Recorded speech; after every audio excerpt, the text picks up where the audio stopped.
I'm Cindy with Wisconsin Voices for Recovery, and this is Speak Out on Stigma. Today we'll be hearing from Jamie. Hi, Jamie. How are you today? Hi, I'm doing great, thanks. Awesome.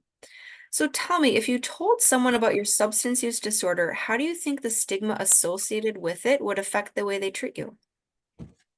So I purposefully don't tell people about my substance use disorder specifically because of the stigma that is associated with it.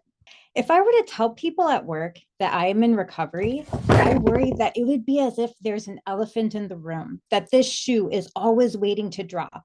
A lot of times, substance use disorder is defined by relapse, and that relapse always tends to be the end of the conversation. So, if I were to tell people about my substance use recovery journey, I worry that they would focus on the potential for relapse, not even the fact that I did or not, but the potential for it is damning and it completely takes away my credibility and my professionalism. It seems like it's also kind of invalidating to assume that because you have a substance use disorder that you for sure are going to relapse, right? That's something that kind of takes away from your experience to this point, kind of anticipating something that has not happened and may not or likely may not or potentially absolutely will not happen. Exactly.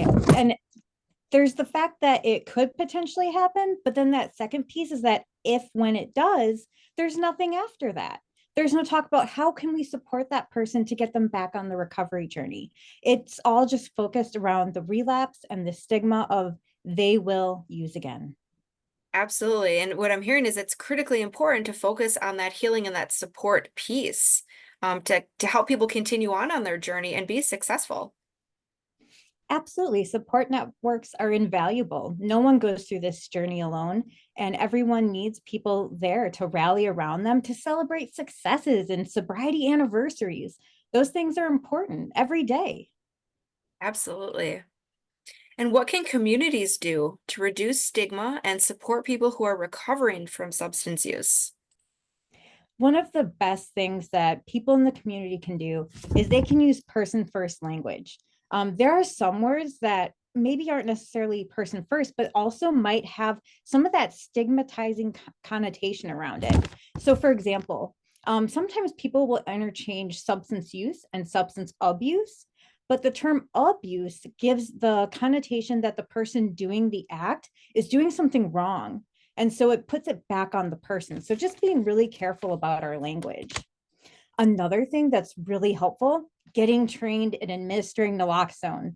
We have such a huge opioid crisis throughout Wisconsin right now. If people were to get trained and carry naloxone, it would be hugely impactful to any community they're in our state. People can read a book or an article about substance use disorder. They can get involved in local efforts. So I live in Waukesha County, and I know that every single county in the whole state has to do a community health improvement plan every 5 years. As part of the Waukesha County plan, one of our teams is focusing on substance use prevention. And so there are local efforts like that that are available for people to get involved in. Additionally, people can get involved. May I re-say that? Additionally, people can get involved with different community advocacy groups and organizations. And finally, consider how you're interacting with others. So it's especially in Wisconsin, it is very normal, like in the workplace, to go up to someone and be like, hey, do you want to catch a drink after work? And talk about that report or whatever it may be. And maybe catching that drink isn't something that person wants to do. So being more sensitive around where we're offering to meet with people, meeting at libraries or cafes instead of bars, asking people who might need help if there's anything you can do to help them, even if you don't know them personally, offer to call samsta and see if you can get them resources. There's an infinite amount of things that people can do. It just depends how involved they want to get.